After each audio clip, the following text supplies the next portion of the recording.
Ayun, ito mga boss. Kung meron kayong ganitong ice crusher na hindi na gumagana, subukan nyo ito mga boss, baka makatulong. Sa part na ito, diba ito yung ice crusher? Ito siya. Sa part na ito, meron itong switch. May switch siya dito. Para pag diin mong ganun mga boss, is mag-open yung switch. Ito yan. Yan. So, ang problema nito mga boss is kumbaga may tutong dito sa part na to. Dun. So, ang ginawa ko mga bossing is niliha ko lang yan. Niliha ko lang sa part na yan.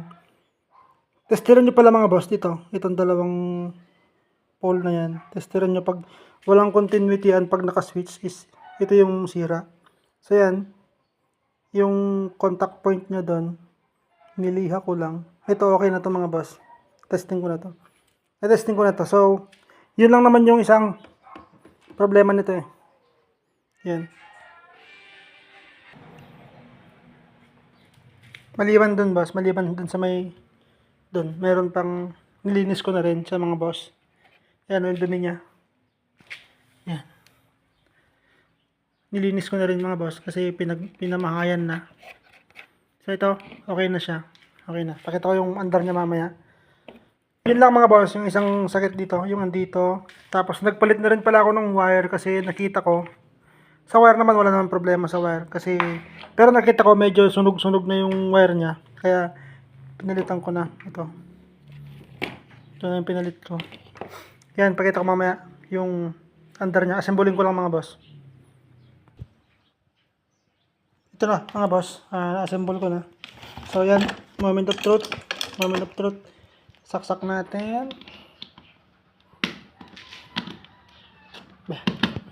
Okay, tapos testingin natin. So, yung switch dito, yun mismo yung automatic switch ng mga boss. Na pag ginanon mo is mag-switch. Ayan, umandar mga boss. Oh. Ayan, oh.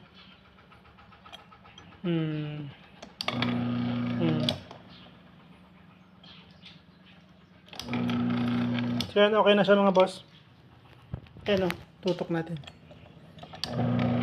Maantar siya.